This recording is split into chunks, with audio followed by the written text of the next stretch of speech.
Ammayyuu hin galle uumama fi Golgotaa irratti waan taate ana fi naaf galleetu dirra qalbii na nyaata oolmaa kee kan baasu maalaata.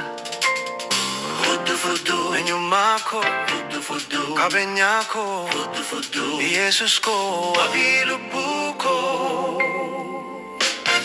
Waaqatu nama ta'e dhalatee isan jedhee eenyu na ammana. Ormootaaf goomateera naaf garuu si beekuun ulfinaa daandii gubbaa ol ba'een lallabaa. IYESUUSitti amana jedheeni jalala keetti fangagabaa dirqamaan miti fedheeni. Oh IYESUUS koo akkuma distiin. Oh IYESUUS koo ananna jaalatte.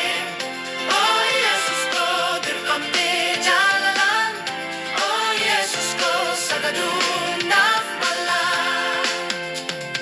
Dhiphinaa fi ulee rakkinaa isa lafatti dhuftee dandeessee dhiftee malee qabda ulfinaa eenyummaa kee ofirra keessee na jaalattee jaalala addaa kan sababni tokko hin jirre halkan guyyaa waa sanaadha siif sagaduuf yaada koon irree. Oh IYESUUS koo akkuma distiin. Oh IYESUUS koo ananna jaalatte. Oh IYESUUS koo dirqamtee jaalala. Oh IYESUUS koo sagaduun naaf mala.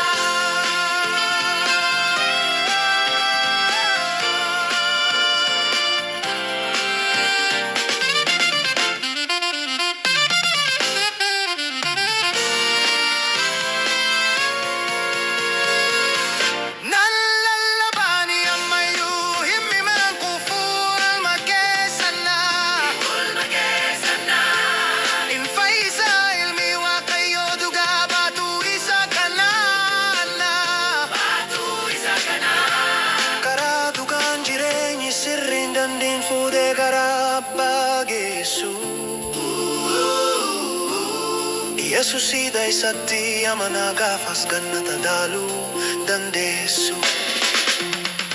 Ammayyuu hin galle uumama fi Golgotaa irratti waan taate ana fi naaf galeetu dirra qalbii na nyaata oolmaa kee kan baasu maalaata.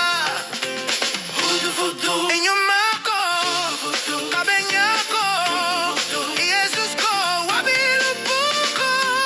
Nagaan onni amanaa gooftummaa IYESUUSii Waaqa fi lafarratti aboo qabaa Waaqa abbaa biraati isatti amanuu wabiidha jannataa galuu fi